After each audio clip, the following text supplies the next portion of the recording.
Okay, today we will begin the first chapter in macroeconomics.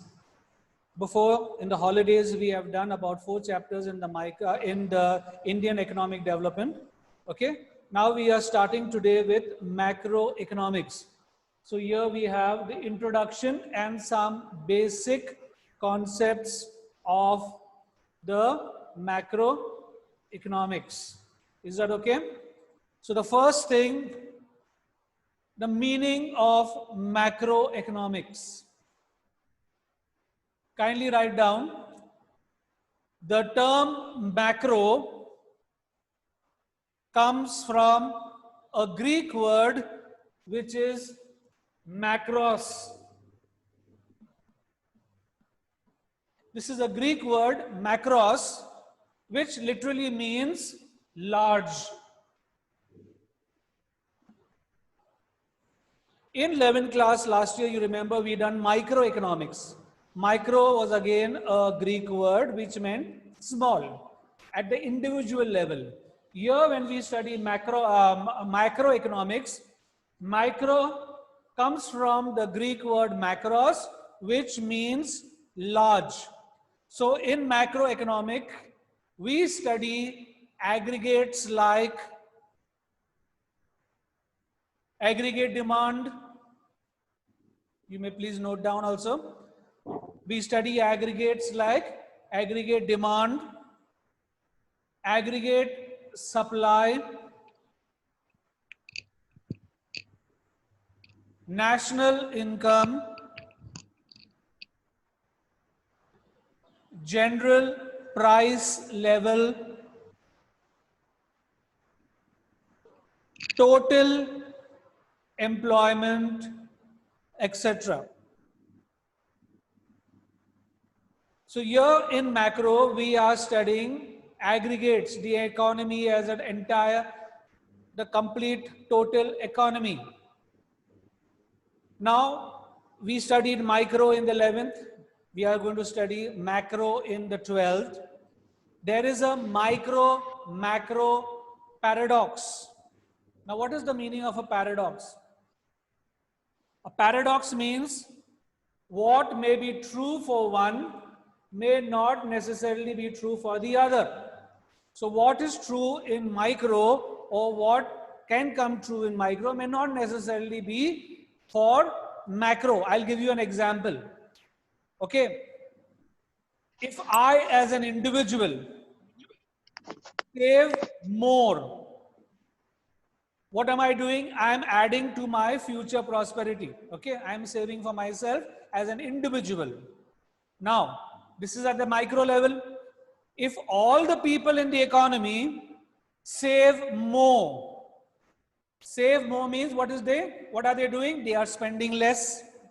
So what happens when they are spending less? The demand for goods and services will decline, and consequently, because the demand for goods declines, what do the producers do? They will be investing less. They will be having production which is less, and because of this, employment level may also fall. So what happens to the economy as a whole? The economy will be driven towards a future poverty rather than prosperity. Okay? So that is the paradox we talk about in micro and macro economics. It's a paradox because when we are in the micro stage as an individual, when I am saving, I am increasing my, what am I increasing? I am increasing my future prosperity because I am saving for myself. So this is okay on a micro level. But if all the people in the economy, they start saving more and spending less, what happens to the economy? The demand for goods and services will decline. Okay? And what happens when demand for goods and services decline? Now what happens to the producers? They will be investing less and there would be a decline in production. And because there's a decline in production, the employment level also will fall. So this is called the paradox of macro paradox. So what is true for one scene may not necessarily be true for the other. Okay. Next, now we come to certain concepts in macroeconomics which you must be familiar with when we are studying the subject. So first of all, we will talk about classifications of goods. So kindly write your heading, classifications of goods. Now, countless number of goods are produced in the economy, and different goods show different characteristics. Now, broadly, goods are classified in two ways. So kindly mention or note down, goods are classified in two ways. Number one, final goods and intermediate goods. Note down, final goods and intermediate goods. This is number one.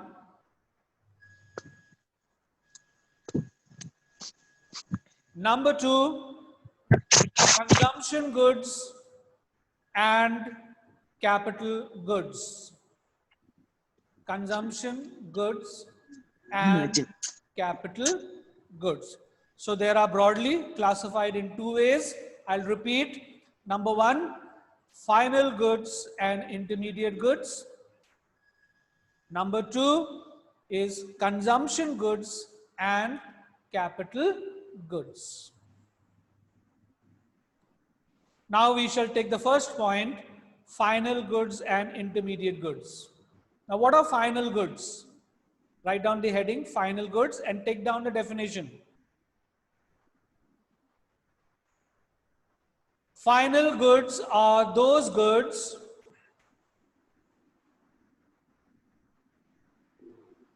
which have crossed the boundary line of production and are ready for use by their final user. This is the definition. Final goods are those goods which have crossed the boundary line of production and are ready for use by their final user. Now the final users are, who are the final users? Either consumers, and the second would be producers. So the final users would be consumers and producers. So accordingly, final goods are again classified as final consumer goods and final producer goods, because these final goods are consumed by whom? Two people, or the two categories. One is the consumers, the second is the producers. So accordingly, we say if the final goods are consumed by the consumers, they are called final consumer goods, and if they are consumed by the producers, then they are called final producer goods. So final consumer goods are those goods which are ready to use by the consumers. I'll give you an example. Bread, butter, which are used by the consumers.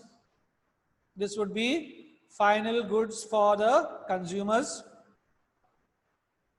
What about final producer goods? You can note down.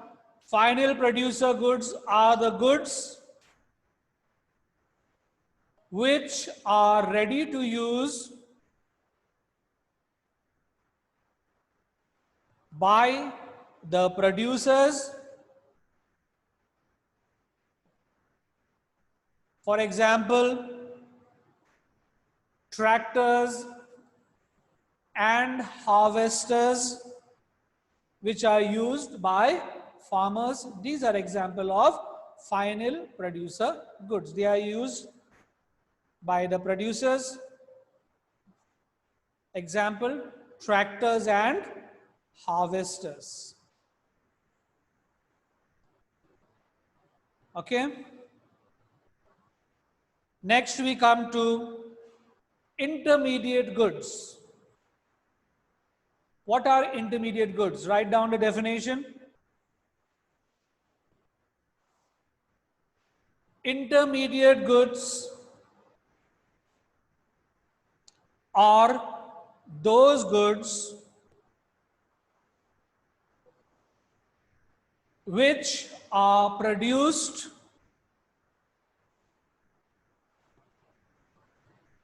which are not produced, which are purchased by one firm from the other, either for resale,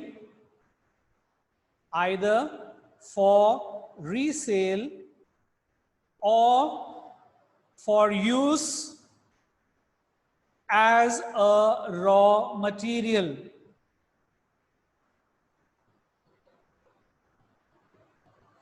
I am repeating definition again. Intermediate are those goods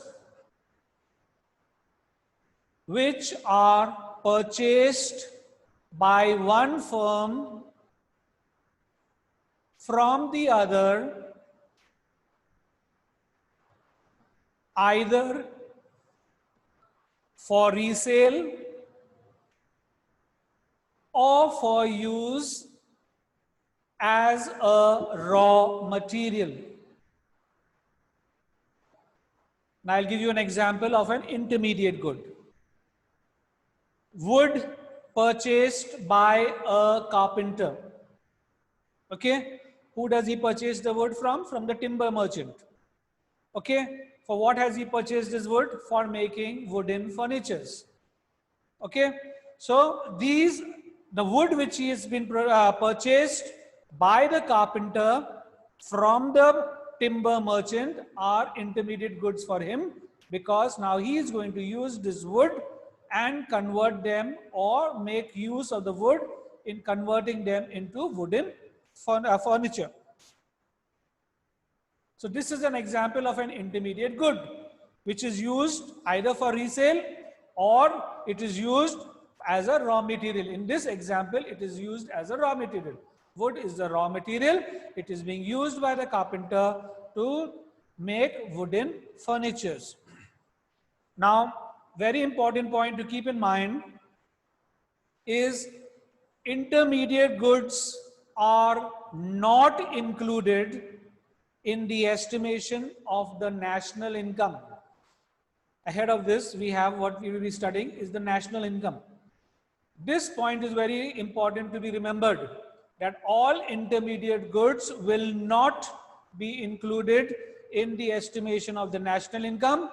Only the value of final goods will be included in the national income. So please put a point over there and underline it. Intermediate goods are not included in the calculation of the national income.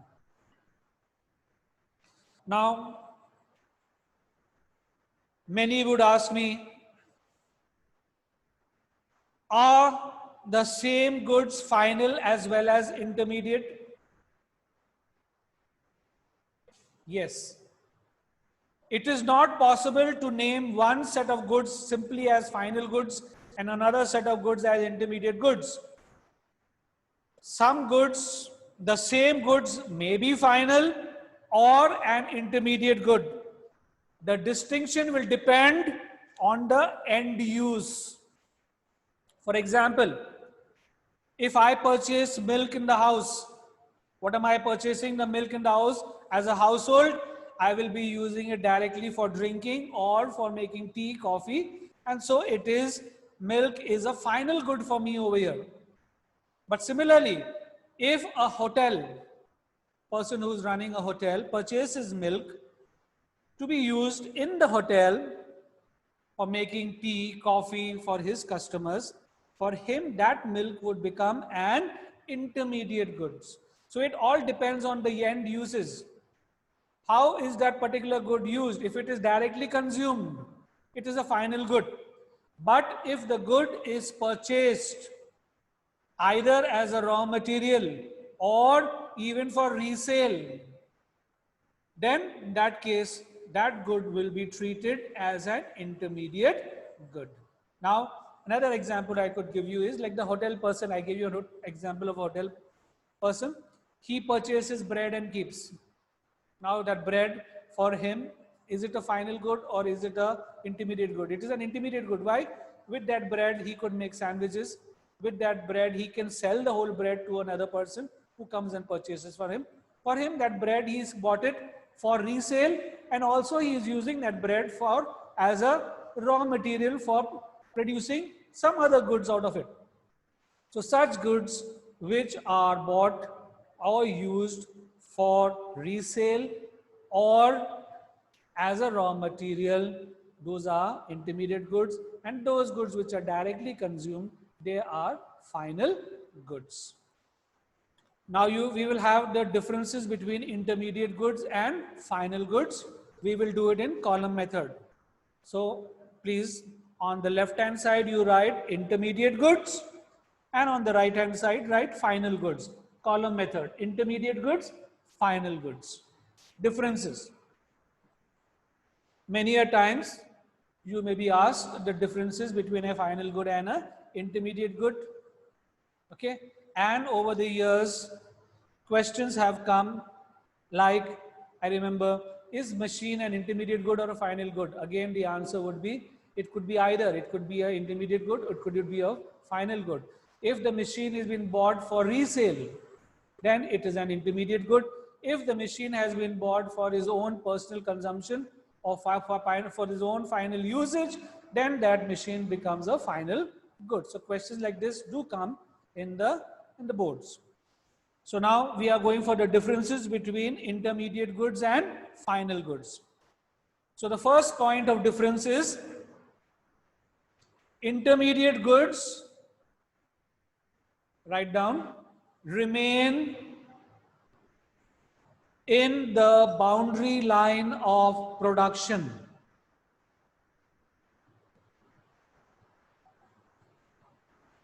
They remain in the boundary line of production and are not ready for use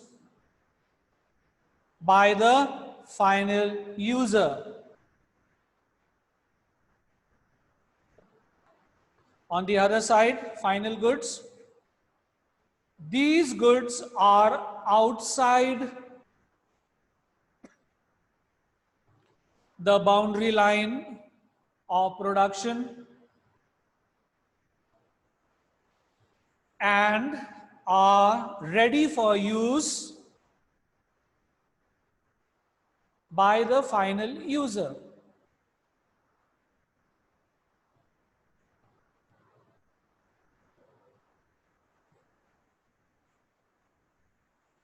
Second point,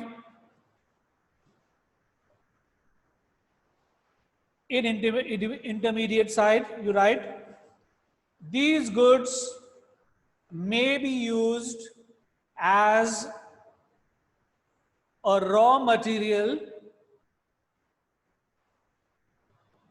for the production of other goods.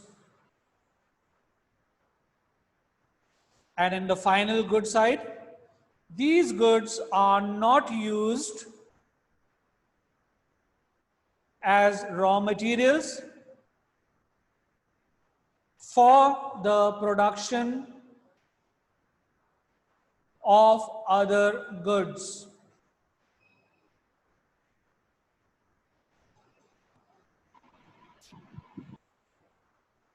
The third point, or the third point of difference in intermediate, these goods may be resold by the firms for profit. They may be resold by the firms for profit. Whereas in the final goods part, you write down, these goods are not resold by the firms for profit.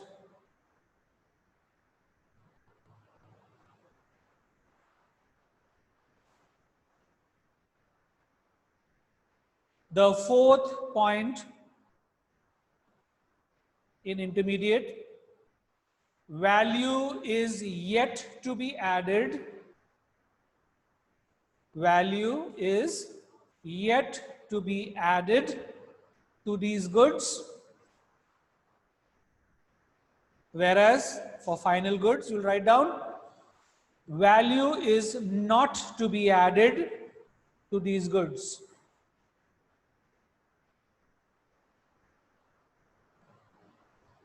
And the fifth and the most important point is, intermediate goods are not included in the estimation of national income. Intermediate goods are not included in the estimation of the national income. Whereas in the final goods side, you write down, these goods are included in the estimation of the national income. So these are the 5 basic points of differences between the intermediate good and the final goods. Now, again, I'll touch upon consumer goods. We say goods which satisfy the wants of the consumers directly is the consumer goods. They are available to us for final consumption. I had given you example of bread, butter. We can add on shirts, pens, shoes, televisions, etc. All these comes under consumer goods. Now, consumer goods are also of 4 kinds. Consumer goods are of 4 kinds. Kindly note down.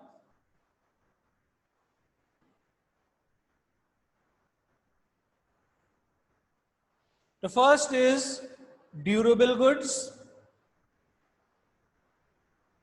Second is semi-durable goods. Third is non-durable goods.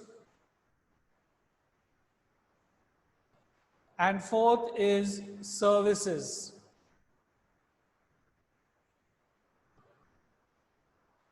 So there are 4 kinds of consumer goods. Durable goods. What are durable goods? Those goods which can be used again and again in consumption over a period of time. They are termed as durable goods. Semi-durable goods. Those goods which can be used only for a limited period of time. A limited period of time.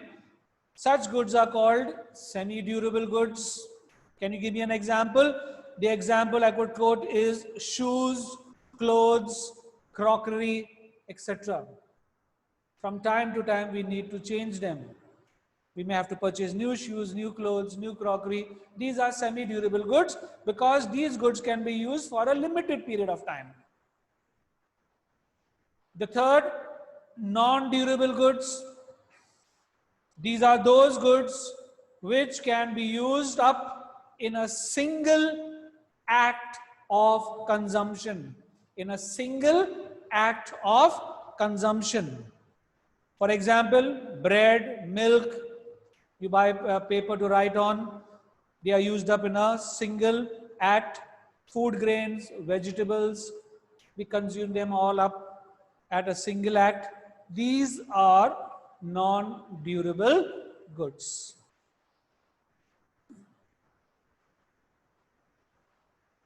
And the fourth, services. Now, what are services? Now, services are rendered to consumers for direct consumptions by them. These are normally non-material goods. For example, we have the services of doctors, teachers, barbers, hotels, banks. These all come under the categories of services. They are all non-material goods and they are rendered to the consumers for direct consumption by them.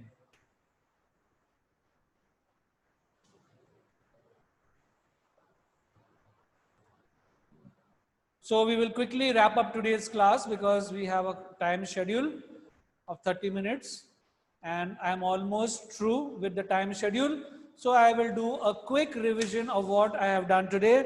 I first spoke about that I would be teaching macroeconomics, the first chapter, and that is the introduction part and some basic concepts which we should be knowing before we start our classes. Now, macro, like I said, comes from a Greek word macros, which simply means large. Previously, we studied in 11th micros, which was again a Greek word, mikros, which means simply small. Then I spoke about the paradox, the micro, macro, paradox. What is a paradox? Paradox simply means what is true or good for one may not be necessarily true or good for the other. And what was the example I had given you? I as an individual, if I save, it is good for me because my savings increase.